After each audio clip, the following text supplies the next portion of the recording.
الحمد لله رب العالمين والصلاة والسلام على أشرف الأنبياء والمرسلين نبينا محمد وعلى آله وصحبه أجمعين أما بعد أعوذ بالله السميع العليم من الشيطان الرجيم ولله على الناس حج البيت من استطاع إليه سبيلا ومن كفر فإن الله غني عن العالمين. میرے دین اور اسلامی ساتھیوں، بھائیوں کو پتا ہے کہ مہینہ جو چل رہا ہے حج کا مہینہ ہے، شہر ذوالقعدہ ہے، مہینہ حج کے مہینے کہلاتے ہیں، جس کا آغاز ماہ شوال سے ہوتا ہے اور ماہ ذوالحجہ کی 10ویں تاریخ پر ختم ہوتا ہے. بلکہ شیخ صالح العثیمین رحمہ اللہ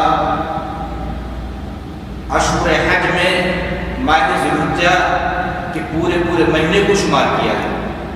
بہرکیف میں بتا دوں، آج انشاءاللہ حج کے بعد احکام اور مسائل بیان کیے جائیں گے. سب سے پہلی بات یہ کہ حج کی فرضیت سن 9 ہجری یا 10 ہجری میں ہوئی، جیسا کہ شیخ صالح العثیمین رحمہ اللہ نے بیان کیا ہے. ایسے ہی یاد رہے کہ اللہ کے نبی پاک صلی اللہ علیہ وسلم نے ایک حج اور 4 عمرے کیے ہیں. حج کی فضیلت کے تعلق سے واضح رہے، نبی پاک صلی اللہ علیہ وسلم کی وہ معروف حدیث صحیح بخاری کی راوی ابو ہریرہ رضی اللہ تعالیٰ عنہ ہے، حدیث نمبر 1773. اللہ کے نبی پاک صلی اللہ علیہ وسلم نے فرمایا: العمرۃ الی العمرۃ کفارۃ لما بینہما والحج المبرور لیس له جزاء الا الجنہ. رواه البخاری. اللہ کے رسول صلی اللہ علیہ وسلم نے فرمایا، جو عمرے کے مابین جو انسانوں سے صادر ہونے والے جو صغائر ہیں، چھوٹے چھوٹے گناہ ہیں، عمرے کی ادائیگی سے ان گناہوں کو مٹا دیا جاتا ہے، یا عمرہ ان کے لیے ان کے صغائر گناہوں کے لیے کفارہ بن جاتا ہے. لیکن حج مبرور، حج مقبول کا ثواب، جو حج گناہوں سے پاک ہو، نبی کی سنت کے موافق ہو، تو اس کا بدلہ اللہ کے رسول صلی اللہ علیہ وسلم نے فرمایا حج مبرور، حج مقبول کا ثواب جنت ہی ہے. والحج المبرور لیس له جزاء الا الجنہ. پتہ ہی چلا کہ مقبول حج کا ثواب اللہ کے یہاں جنت ہی ہے. اور ایسے ہی دوسری روایت آتی ہے، وہ حدیث بھی صحیح بخاری کی ہے.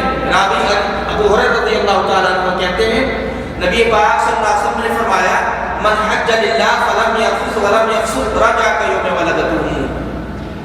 جس شخص نے اللہ کے لیے حج کیا، غیر اللہ کے لیے نہیں، کسی پیر فقیر ولی یا شہرت پانے کے لیے نہیں، لوگوں میں اپنی ناموری کہ مجھے حاجی کہا جائے، الحاج کے لقب سے معاشرے کے اندر میں جانا چاہوں، یہ ارادہ نہیں ہے. ریا سے پاک ہو، اللہ کے لیے اگر بندہ حج کرتا ہے، من حج للہ فلم یرفث ولم یفسق، حج کے مابین نفس اپنی بیوی سے ملنے، جماع اور دیگر لوازمات سے دور رہا، اپنے آپ کو بچائے رکھا، اور اسی طرح فسق و فجور کبائر گناہوں سے، صغائر سے اپنے آپ کو بچائے رکھا، تو اللہ کے رسول صلی اللہ علیہ وسلم نے فرمایا وہ انسان حج کرنے والا ایسے ہی نہ ہوتا حج کرنے کے بعد جیسا کہ وہ اپنی ماں کے پیٹ سے جنم لیا. جیسے ایک بچہ ماں کے پیٹ سے پیدا ہوتا ہے اور اس بچے پر کوئی گناہ نہیں ہوتا ہے، سارے گناہوں سے وہ بالکل صاف ستھرا ہوتا ہے، ایسے ہی ایک حج کرنے والا انسان حج کرنے کے بعد ان کی گھر واپسی ہوتی ہے. میرے بھائی کتنا ثواب ہے. پتہ یہ چلا. اللہ سبھی دعا کریں کہ اللہ تعالیٰ ہمیں حج کرنے کا موقع فراہم کرے. میرے بھائی آئیے میں حج کے شرائط بیان کروں. حج کے 5 شروط ہیں.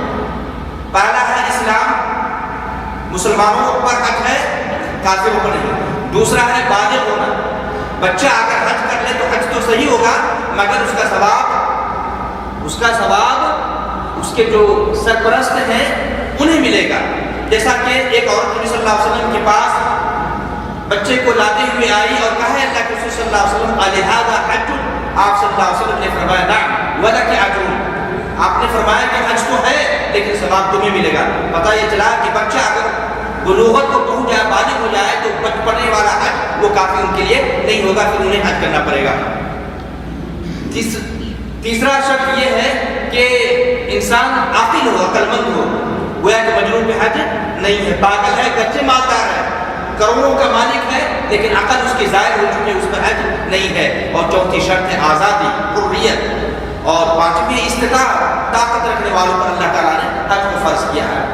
یہ 5 شروط ہیں حج کے۔ آئیے بالاختصار حج کے ارکان بتاؤں۔ میں چاہتا ہوں کہ آج کی مجلس میں، آج کے اس کلمے میں حج کے ارکان اور واجبات کو بھی عرض کر دوں، اور یہ ضروری ہے۔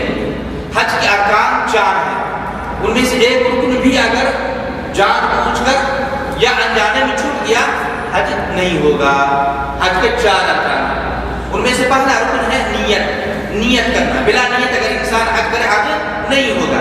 اسی طرح دوسرا رکن ہے عرفہ میں ٹھہرنا۔ اللہ کے پاک صلی اللہ علیہ وسلم نے فرمایا الحج عرفہ، حج عرفہ کا نام ہے، یعنی وقوف عرفہ حج کے ارکان میں سے ایک رکن ہے۔ اور تیسرا رکن ہے حج کا طواف کرنا، طواف افاضہ۔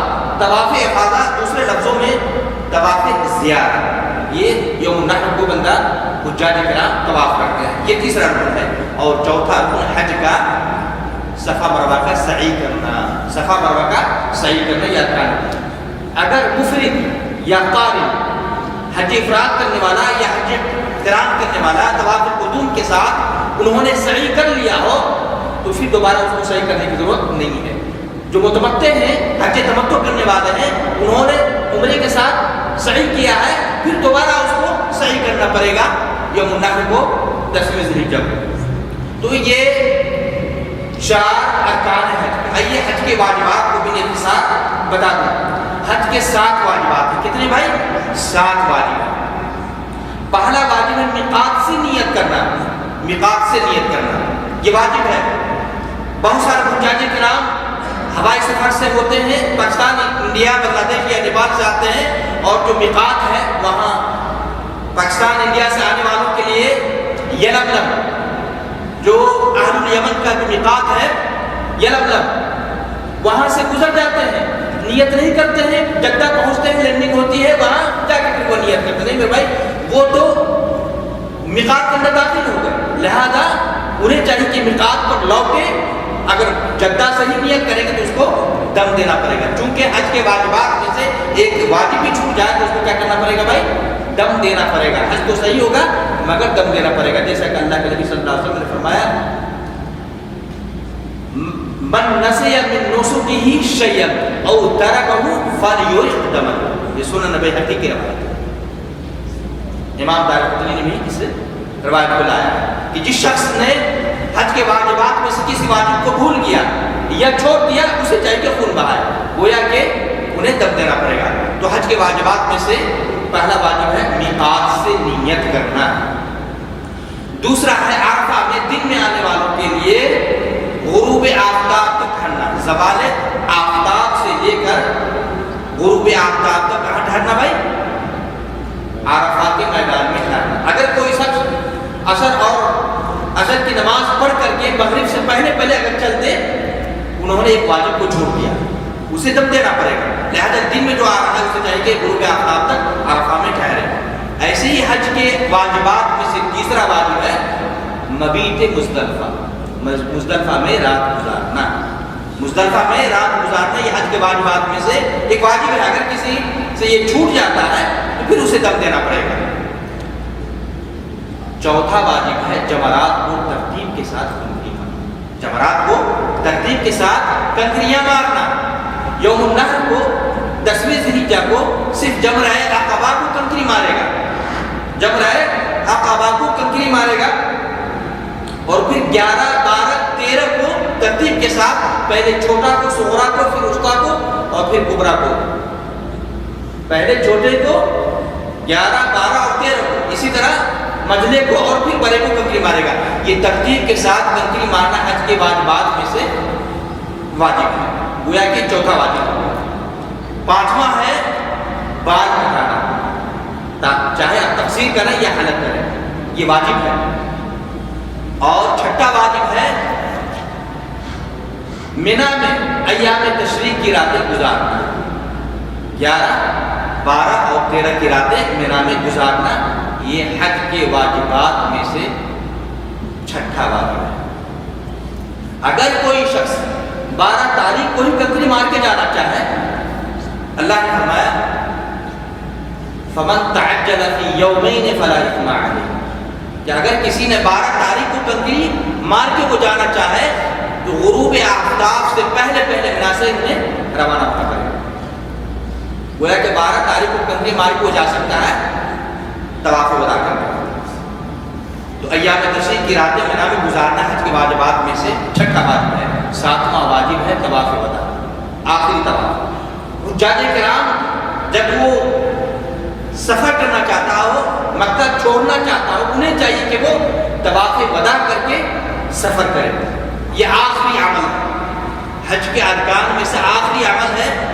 لیکن حائضہ اور نفسا کے لیے وہ عورتیں جو حالت حیض میں ہو یا نفسا والی عورتیں ہوں، انہیں خون آ رہا ہو، اس درمیان وہ طواف وداع کے بغیر، قافلہ کی روانگی ہو رہی ہے، بغیر طواف وداع کے وہ سفر کر سکتی ہیں۔